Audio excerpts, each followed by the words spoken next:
Hello everyone. Hello, hello.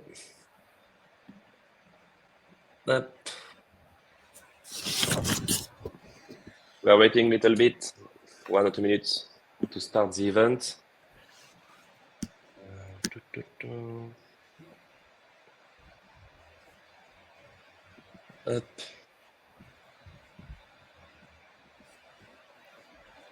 We are waiting. How many people is here? 12 people. Very cool. Up.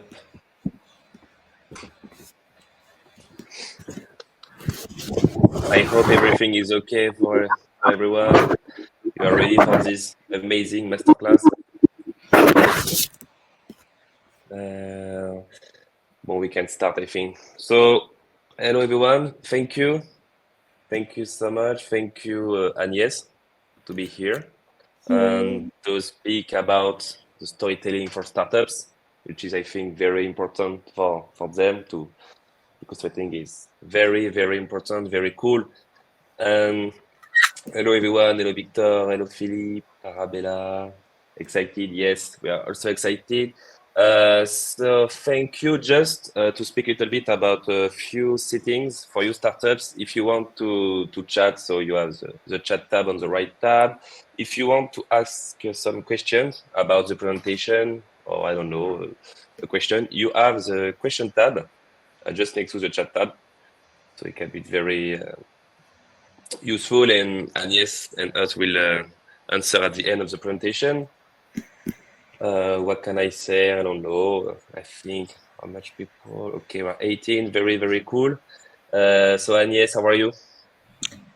Very good. Thank you for inviting me. I am super excited. It's actually my first masterclass, guys. So be nice to me. So just tell me when you want to start. Like Uh, up. So if it's okay for you, Agnès, you can start the presentation. yes, perfect. So hi everyone. Thank you for being here. My name is Agnes. I am the CEO of Good Station. Basically, it's a bartering app so companies can exchange their products for services. Super basic. And on the side, I'm also an entrepreneurship teacher in business schools in Paris. So today in this masterclass, I'm gonna teach you how to be mesmerizing, how to get in everyone's head.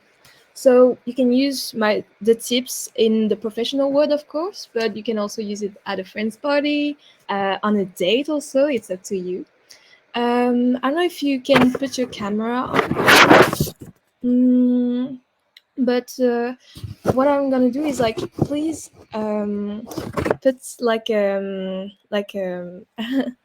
put an emoji in the chat if you don't know how to answer when people ask you, tell me more about yourself. It's a question I think that we don't know where to start from. Often, if people on the douchebags, like they will ask you for your story, like how do you get there? How do you get your startup idea? Or what are you doing in life? Super like basic questions. I'm happy that you guys uh, put a small emoji here. And so to give a powerful answer, you need to first ask yourself, what is unique about you? What makes you unique? I'll give you like one moment to think about it.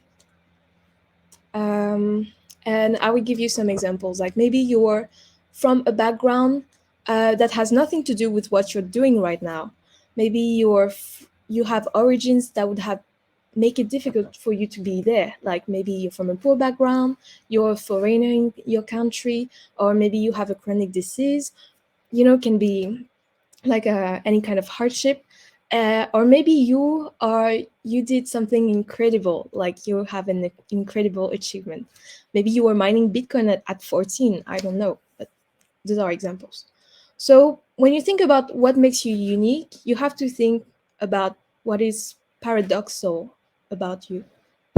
um sorry sorry, yeah, okay, for the mic, is it better now? So what I was saying is that perfect. Thank you, guys. So it needs to be something paradoxal about you, like you were not meant to be. For example, for me, I am from what is unique about me is that I graduated from a hotel management school at 19. So got my bachelor at 19 because I skipped a grade. I was born end of the year, so it's pretty young. And also now I'm doing, I have a tech company and I am also becoming a blockchain developer. So nothing to do with what I used to do before, right? Um, the second kind of unique points is a hardship. Like it was like a crisis moment in your life, something that was really hard to overcome. But please note that hardships are in the past. If you have a hardship right now, it's just called a problem. So don't talk about problems, right? Only something in the past. And the last thing is, as I said, an incredible achievement. For example, for me, it was the fact that after 1 year of being an entrepreneur, I was already like pitching at Vivatech, at Web Summit, and to give you another example, my hardship would be that I am from a tiny island in the Indian Ocean called Reunion Island. I am from also a poor background, like my dad is an Ironman, my mom is a teacher. So, like when you're 19 in Reunion Island, you don't think, oh yeah, I'm gonna build my startup. Yeah, that's what I want to do. You don't even know what a startup is, I think. So that was the examples for me.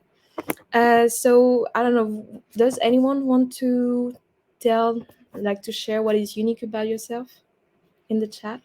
Maybe don't worry, we won't judge. Like, we won't say, "Oh, he's just bragging" or anything. Anyone? Hmm. Okay, so I will move on with the next thing. So once you have your unique points ready, your bullet points, you do a bullet point of like what are all the unique points about you. Okay, so I started my company super young. I am from a poor background. I left my parents at 16 to build my company. Can be anything. Like you just do bullet points, right? But then when once you have them, you need to organize them on a timeline. So I give you the example. Imagine I tell you the story of Little Red Riding Hood, and I say, "Oh yeah, she went to her grandma place, but before that, she was picking up some flowers. But she went there because her mom told her." You see, if it's not on a timeline, it's super confusing, and you don't catch people attention. So please make sure to have defined timelines. Like okay, first it was that. But of course, when someone tells you what is your experience, for example, with product management, how did you want to be a product manager, for example, you won't talk about, okay, I did a bachelor on that and then that happened. Like we don't want the whole story, right? We just want what is relevant. So you organize them on a timeline. You have your bullet points, you organize them on a timeline, and then you choose them to make a story. And you have actually four types of story. So the first one is what we would call an innovation story. So when was the moment in your life that you had like out of the box thinking? For example, if you are trying to acquire freelancers on your platform, like what kind of original ways you came up with? Like was it I don't know, could be okay. I will take my example. I think it's easier. So we're looking for people who have talents, you know, not necessarily freelancers, to be on our platform. So we were using LinkedIn offers to be like, oh, do you want to be a beta tester? Like it's not a job offer, but we use that channel for our purpose. So I think it's kind of like out of the box thinking. Or okay, so that's the only example I have. So this is innovation stories. The second one is virtue stories. It it talks about a moment in your life when you made sacrifices or you took risks in order to do what is right. Like for example, you decline a very big contract from an old company because it doesn't match your values. So it shows, okay, you're kind of like hero, right? The next one, and I have these on my list. Next was in crisis stories. What are the defining moments of your life when you were really, really down? Oh, nice. Product manager station at 20. Wow, that's super impressive, Joanne. So I would like to talk about it afterwards.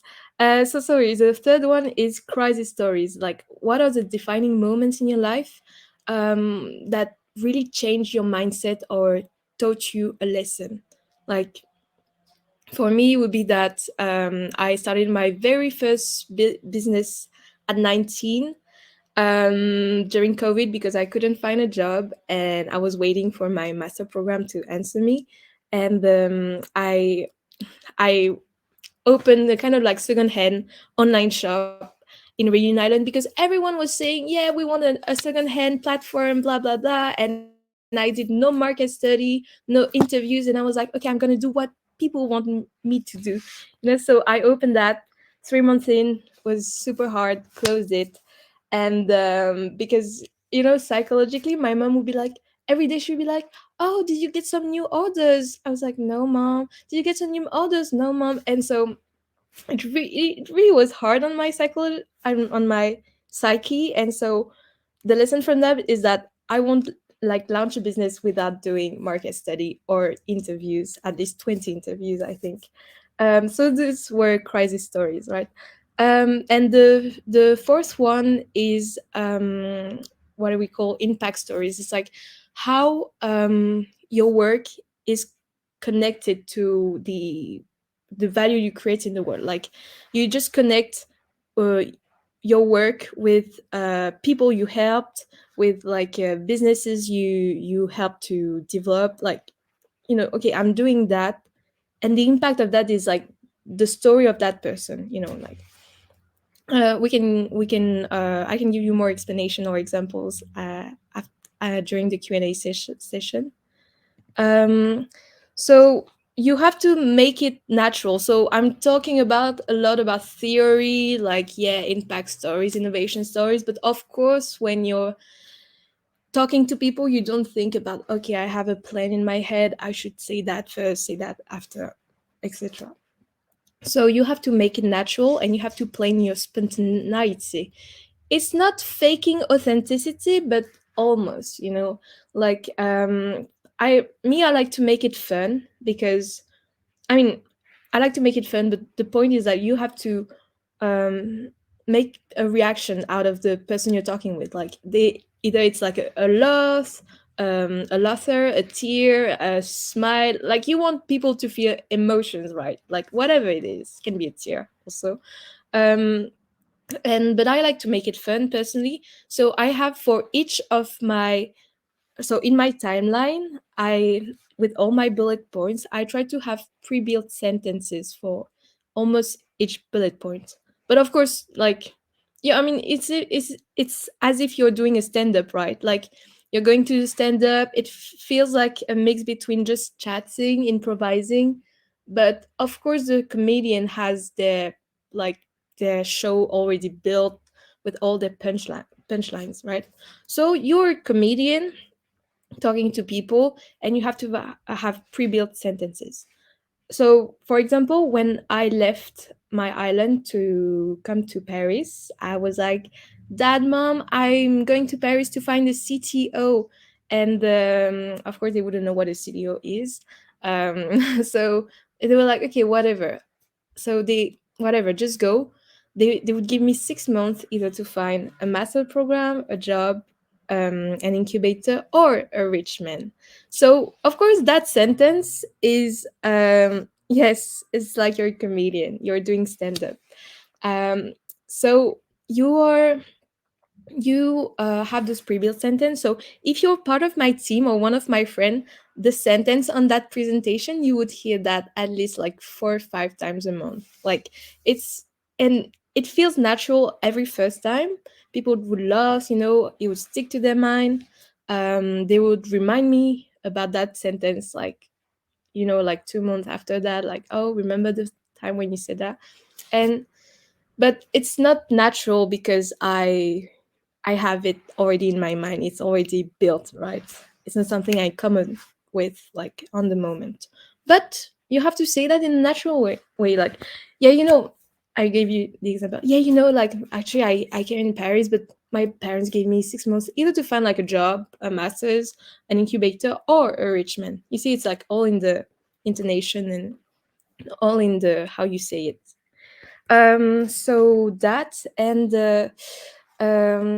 also, yeah, I said I like to make it fun because you see, going, leaving your island, leaving your parents, your family, to move 10,000 kilometers away is a sad thing.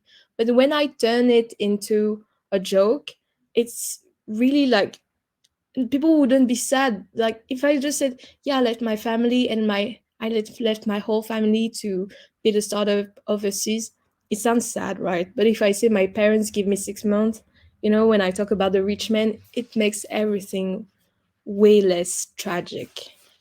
So, talking about punchlines, you have to get inspiration from your real life, right? So, for example, I like to quote my mom. She's very sassy, very witty. Fortunately for me, and she brings me down to earth. Like I would say,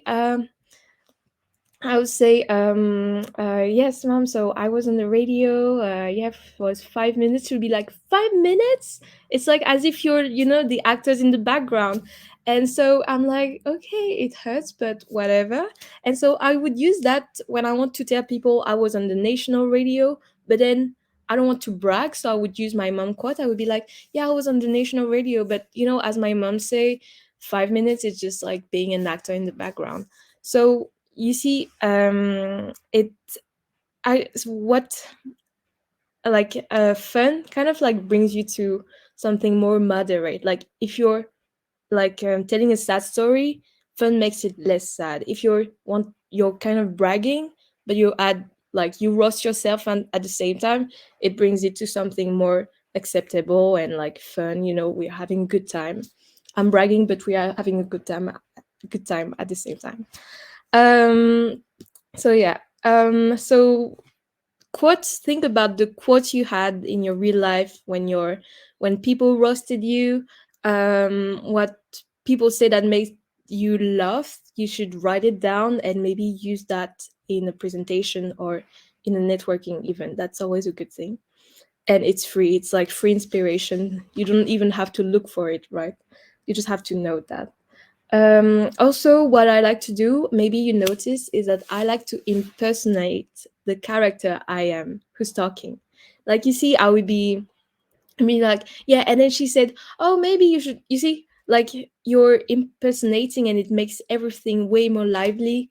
I also do that in my pitch deck. Like when I'm presenting to investors and talking about the target, I would be like, "Yeah, so we wanted to target cosmetic brands, less than 10 employees, and we were like." We went to them and we were like, "Oh, do you know what sorry, my English."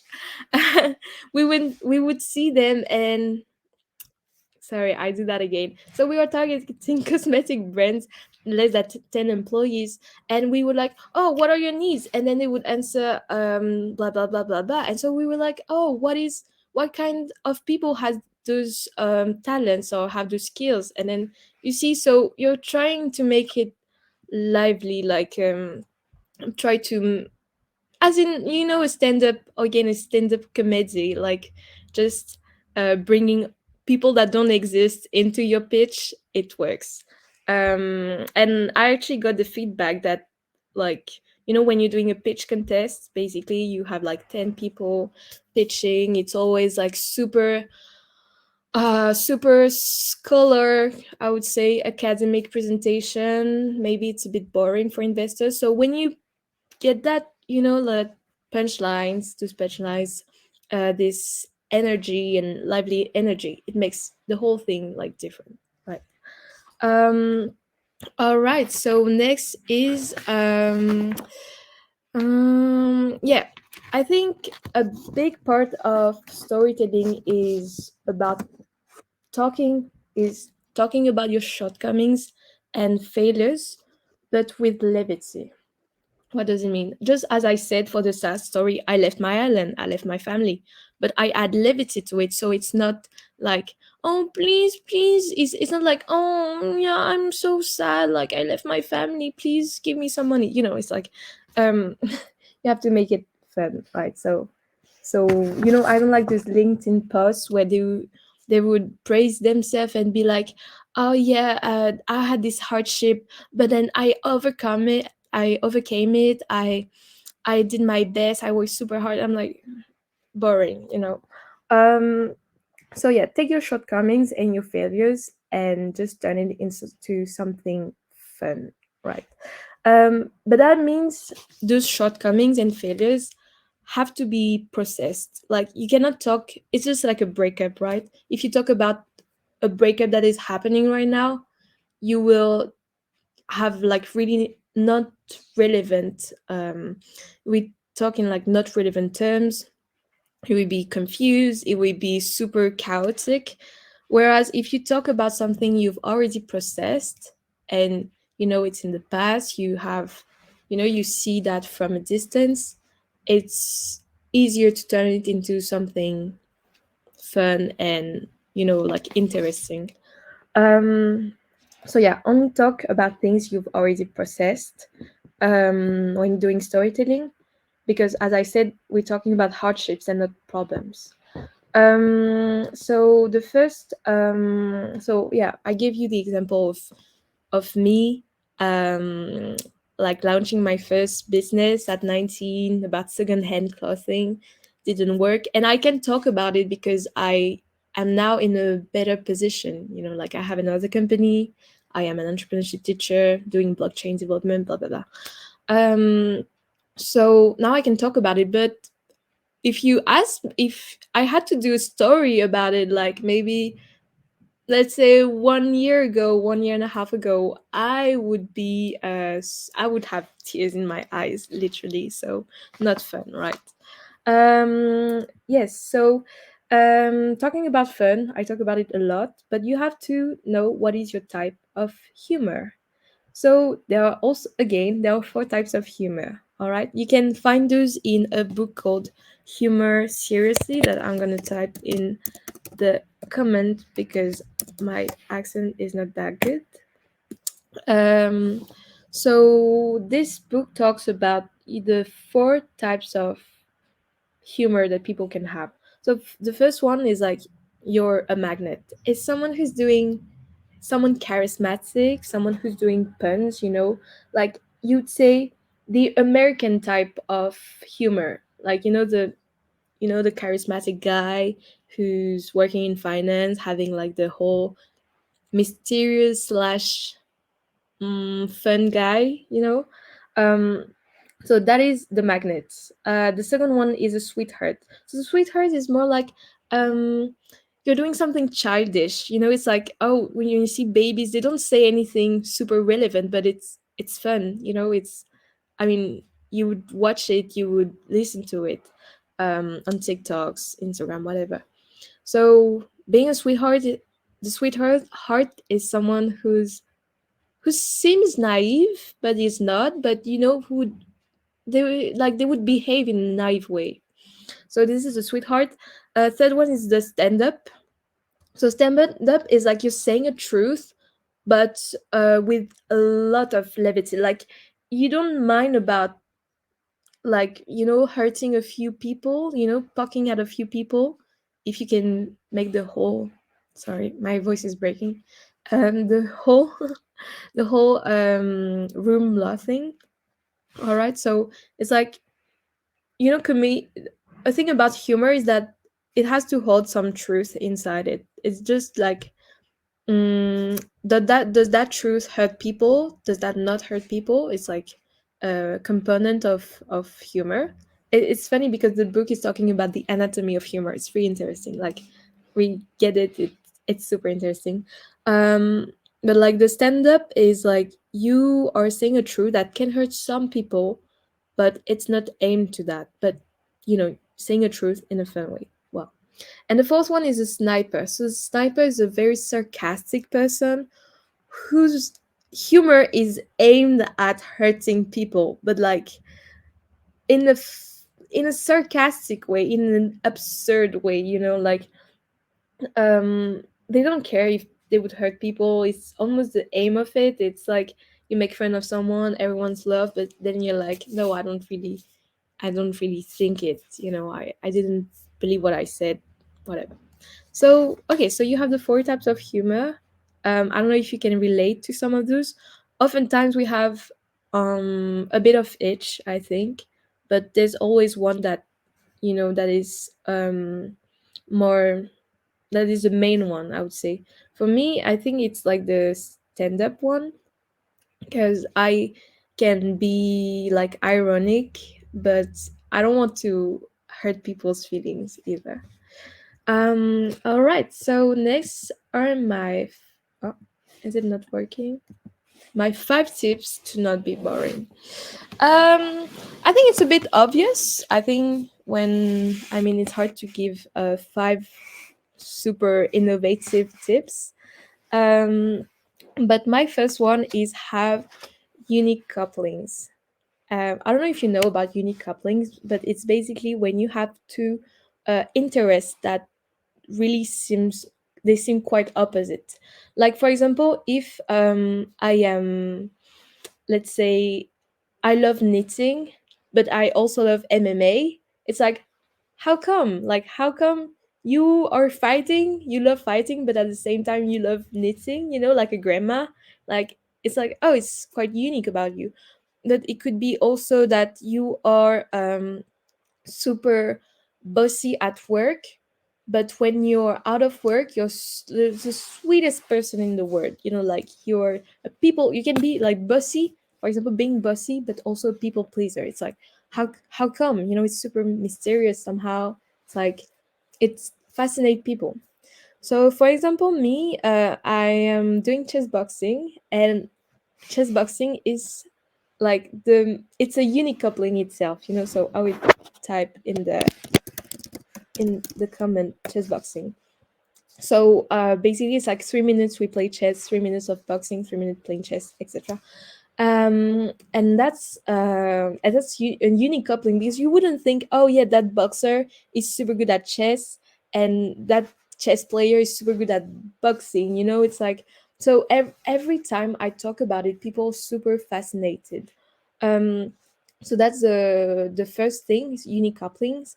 The second one is like, when you're especially in a physical event, it's more like a networking tip though, but it's kind of related.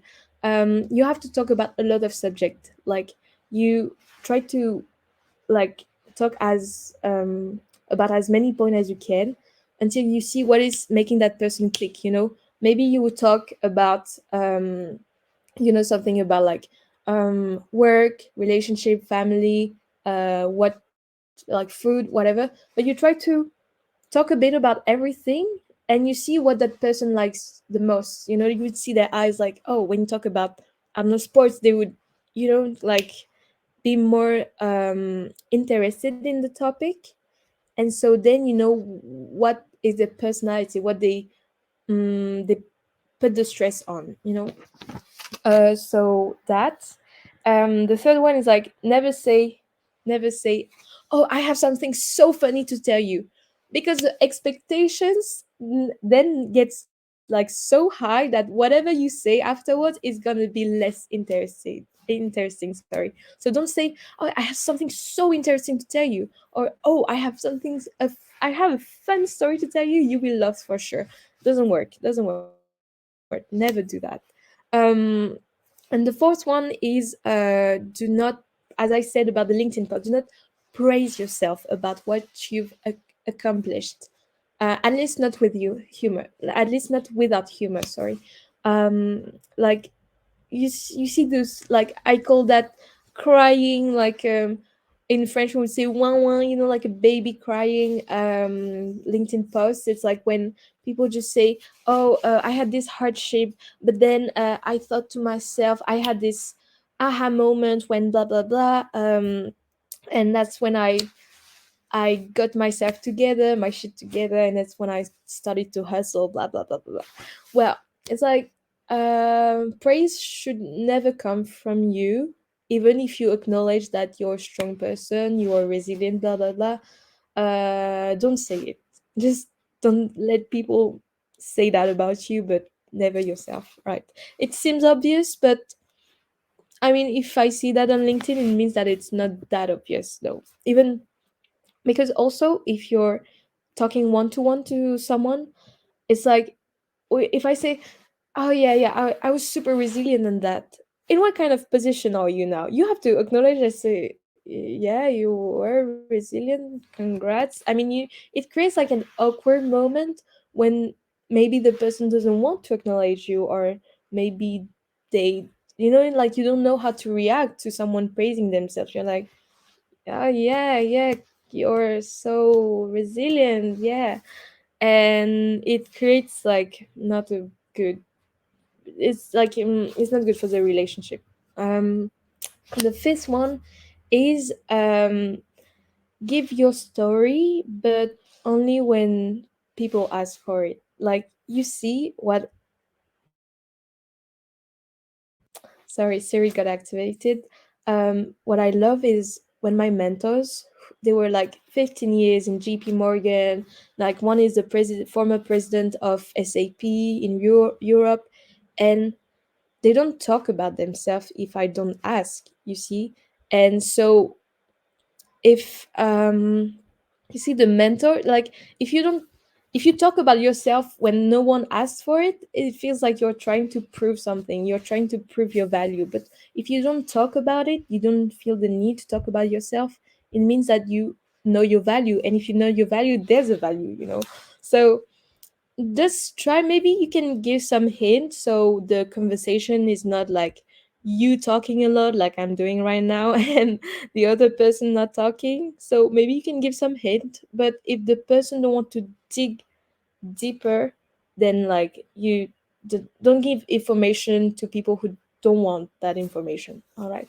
So those were like tips to not be boring slash networking tips, which brings me to the next point, which is now it's time for you to let people know about your story. So you can use, so storytelling sounds like bullshit. I don't know, when you registered for that class, I don't know if you thought, oh, it's going to be a bullshit class or whatever. But whenever I say that I'm an I love to talk about storytelling, I love to teach about it, people would think that I'm just like a bullshitter. But the thing is that it's so useful. Like, you can use it to pitch to investors.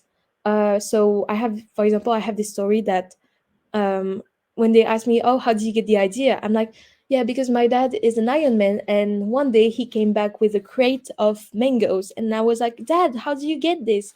And he told me he got it by exchanging metal scraps for mangoes, and that's when I thought, "Whoa, it's so like win-win. It's a pure win-win situation." Now I want to democratize it. So you see, I have the storytelling already made in the story already built in my head. I use that for investor pitching, pitch competition, of course, and but you can also use that on LinkedIn. So whenever you have an anecdote, like a story to tell, then you would do like one post, one story, right? Don't tell, like, send like don't post like a bunch of like, oh yeah, so in the last 10 years I did that. Not interesting. You should do that bit by bit, post by post, so this way you have more content and people want to follow you. Like, they want to know what's happening next. Like, they want to know the next interesting story. So LinkedIn posts and also networking, because that's the point. Like, you want people to come to you for opportunities. You don't want to do full outbound, right? You want to plant a seed, and then when people will have an opportunity, they will think about you, they will send you a message like, hey, someone told me about this, I thought about you, can we meet, blah blah blah. So you just, storytelling is not for selling, right? You don't sell anything, you just plant a seed, and you let people, you just live rent free in people's head, and whenever there's like an opportunity, they will think about you. So it's, and they would talk about you also. Like at some point, my like the people in innovation event, like they would say, when I would tell the story, they would say, "Oh, you're the Iron Man, Iron Man daughters, right? I heard about your story, blah blah." So it's like, whoa, like I didn't know it could reach you. Like I just did that because I wanted to share my story, and now you're remembering me. And it's like, like people will know you, people will put a label on you, and that's it. So yeah, so it's important to share your story. It's hard to calculate an ROI on this, but you have to do it because your, like investment, or giving someone opportunities is all about emotion. Like, oh, I like this person, I want to do business with that person, I don't know what, but I will do business with that person, and you want to create that feeling. You want to create that feeling, that to being also like trustful. Like stories also makes you trustful because you're being vulnerable. You see, talking about your hardships, you're you're bringing people a fun moment, and we all want to hang out with people who are fun. We want to work with people who are fun, uh, and people who can be trusted. So that's what story is about. So yeah, that's it for the class, for the master class. So the question: do you see differences on how to approach your self introduction? Depends depending on the country. That's a good question. For myself, I did many events like in for example Slush in Helsinki, Web Summit in Lisbon. So there were like Bibliothek where there were like many international people, and I don't see a different approach. Like it is it is so universal. Like the emotions, it's like the same emotions, like being like a love is universal. Maybe if I'm not in France, I wouldn't be too sarcastic. But if it's about like self introduction, no, it's my story. I think it's universal. But yeah, like being sarcastic in France, I think it's okay. But in other countries, it's a bit more touchy. Um, and yes, thank you. Thank you very much for your presentation. We have another question about Mika. Just for you to know, guys, we have new settings for this masterclass. Now, if you want to add your camera, you can you put to ask a question or to speak about everything. Normally, you can add the camera if you want. I don't know, Mika or Joan, if you want to put your camera, it's okay. You can as you want. And Arabella also. I don't know what you prefer. Maybe you can ask on the chat if you want to just stay on to speak on the chat. So Mika. So Agnes, what do you think about the question of Mika? Hello. Maybe Johan. Hello Johan. How Ah, are you? hello. How are you? Do you see Very me? good. Can you see me? That's good. Yeah. Okay. Yes, very So well. my question, yeah. So my question, I wrote it already, but I want to tell you in front of your eyes. How do you Yeah. pace your speech to tell your story without being boring? Like when Okay. you, So yeah.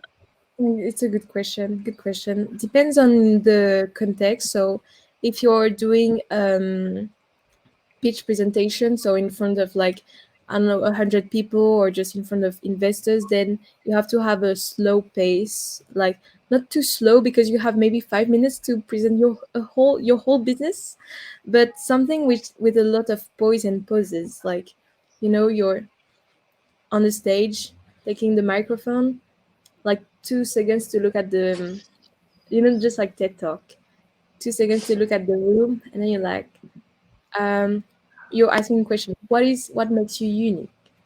Pose, and then you have a very slow pace. But if you talk at a networking event, everything goes super fast. They meet like a bunch of people. You need to have a lot of energy and be maybe more like like having this fresh air of